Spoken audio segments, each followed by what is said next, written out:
नमस्कार विद्यार्थी मित्रों, एक बार फिर से आप लोगों का स्वागत है। सबसे पहले हम जो थोड़ा बहुत पढ़ चुके हैं उसका रिवीजन करते हैं।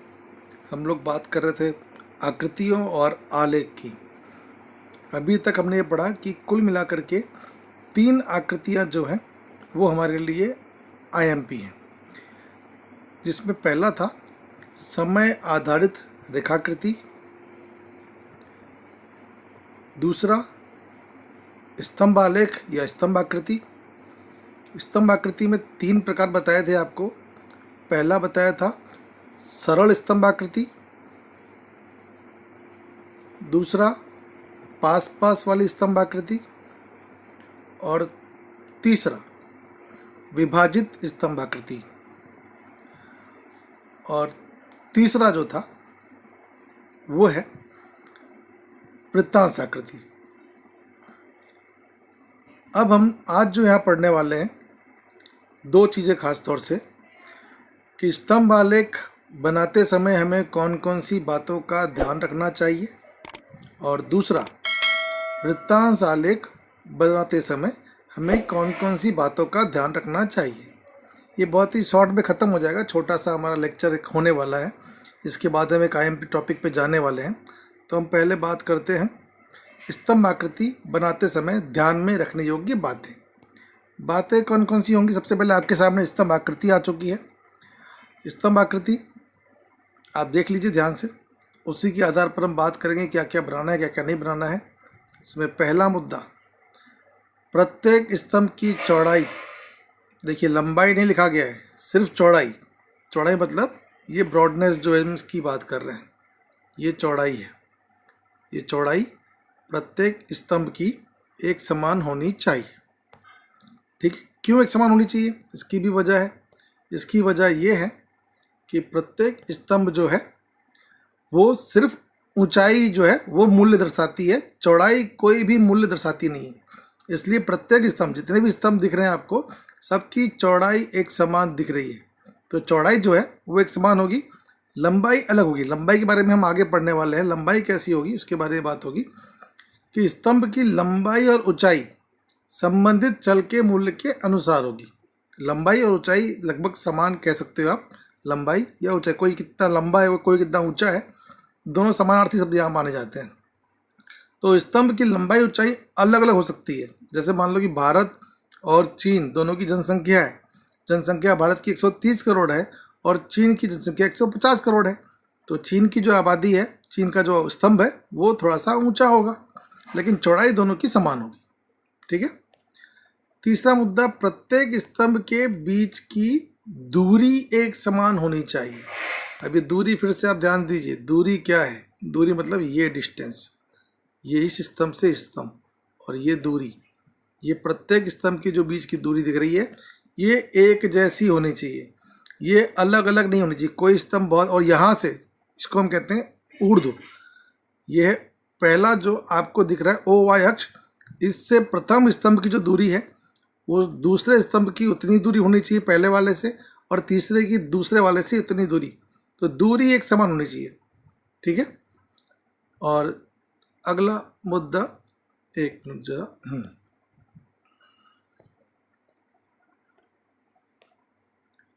चौथा, सामान्य रूप से ओ एक्स अक्ष पर स्तंभ बनाया जाता है। ओ एक्स अक्ष अर्थात आधार स्तंभ, ये है आपका ओ एक्स अक्ष।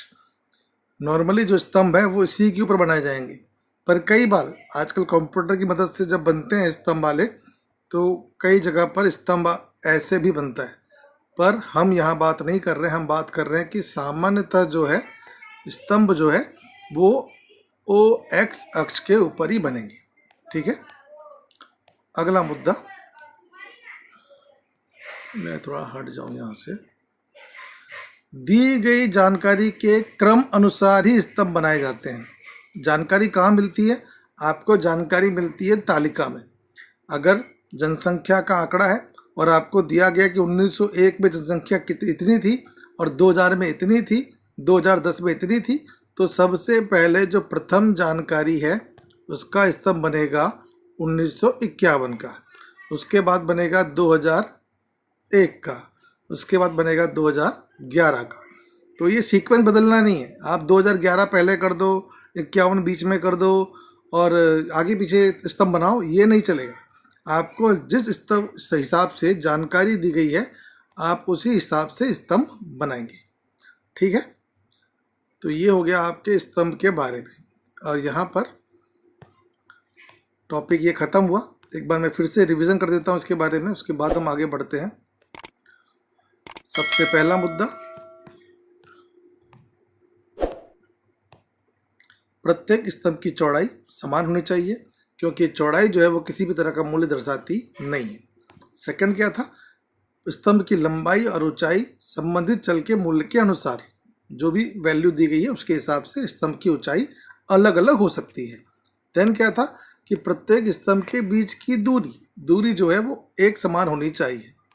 और फिर सामान्य रूप से OX अक्ष पर स्तंभ जो है वो दर्शाए जाते हैं। और आखिरी, दी गई जानकारी जिस क्रम में दी गई है उसी क्रम के अंदर आपको स्तंभ आलेख जो है वो बनाना है।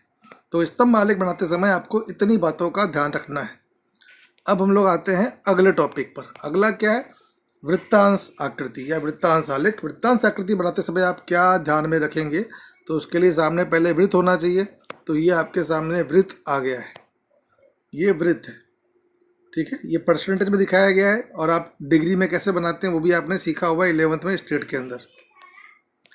सबसे पहला एमपी टॉपिक, वृत्तांश का कुल क्षेत्रफल डिग्री में कितना होता है। तो डिग्री में ये होता है 360 डिग्री का, पूरा जो घूम करके बनता है, और हाफ वृत्त 180 का।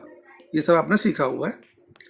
सेकंड, तालिका की जानकारी को वृत्त के अंश के अनुसार परिवर्तित किया जाता है और सभी जानकारी का योग 360 होना चाहिए।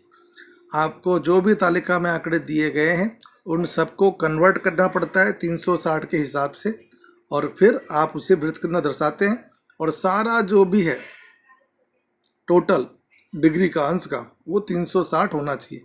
अगर 360 नहीं हो रहा है तो फिर कहीं ना कहीं गलती हुई है, इसलिए आपको फिर से सूत्र की मदद से उसे बदलना पड़ेगा, कुछ चेक करना पड़ेगा। तो योग जो है 360 डिग्री होना चाहिए। नेक्स्ट है, दो अलग अलग परिबल। अगर दो अलग अलग परिबल हैं, फिर से वही एग्जांपल दे रहा हूँ कि भारत और चीन जो है उनकी आबादी के बारे में बात की गई है, उस आबादी में कितने पुरुष है कितनी स्त्रियां ऐसे भाग किए गए हैं। तो एक वृत्त बनेगा भारत का, उसमें बंटवारा होगा कितने पुरुष है इतनी स्त्रियां हैं, जिसको हम वृत्तांश कहेंगे। और दूसरा जो वृत्त बनेगा वो बनेगा चीन का, और उसमें भी पुरुष स्त्री बताए जाएंगे। लेकिन एक चीज़ और कि आखिरी जो पढ़ने जा रहा हूँ, जिसमें छोटी आंकड़ा की जानकारी के लिए छोटा वृत्त, भारत की आबादी 130 करोड़ है तो भारत के लिए वृत्त बनेगा, लेकिन भारत का जो वृत्त है वो छोटा बनेगा। और अगर चीन की आबादी 150 करोड़ है तो उनका वृत्त बड़ा बनेगा, पर डिग्री तो सबकी एक ही होने वाली है। तो कम और ज़्यादा दर्शाने के लिए आपको वृत्त का साइज जो है वो बदलना पड़ेगा, ठीक है। एक बार फिर से हम कर लेते हैं कि वृत्तांश का यहाँ पे वृत्त लिख देना चाहिए।